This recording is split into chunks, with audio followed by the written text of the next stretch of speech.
le chiffre 8.5.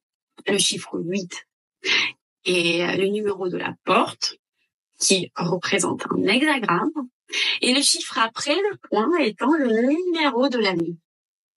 Le numéro de la ligne de ce fameux hexagramme. Et là, je vais vous montrer le mandala du design humain. Vous pouvez voir ici les 64 hexagrammes. Vous avez l'image de tel ou tel hexagramme en face du chiffre correspondant. Donc, si telle ou telle planète se trouve dans un des numéros, cela signifie que cette porte sera définie. Et si vous faites attention, entre le chiffre et l'image de l'hexagramme, on voit le contour du mandala qui est divisé en segments. Vous voyez que chaque segment est divisé en 6 parties. Chaque segment de chaque case représente 1/6 du segment de l'hexagramme. Et ce petit 1/6 est cette ligne de l'hexagramme. Donc, qu'est-ce qu'un hexagramme déjà? La première partie du mot, donc hexa signifie 6.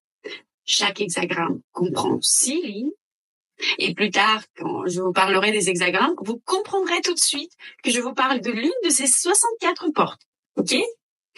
Un hexagramme comprend donc 6 lignes.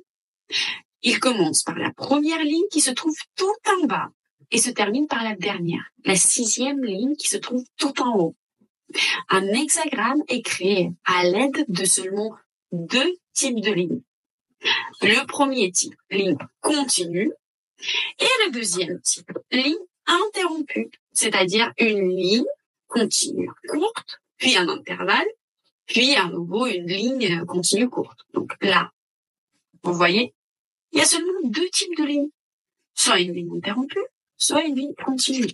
Et peu importe quel hexagramme nous allons prendre, voilà. Bon, vous avez vu, hein, de toute façon, je vous le montre sur l'écran également. Il y a que 2 types de lignes. Et en fait, ces 2 types de lignes, c'est le yang, qui est représenté par une ligne continue, et le yin, qui est représenté par une ligne interrompue. À l'aide de ces 2 types de lignes sont créés les 64 hexagrammes uniques dans leur genre.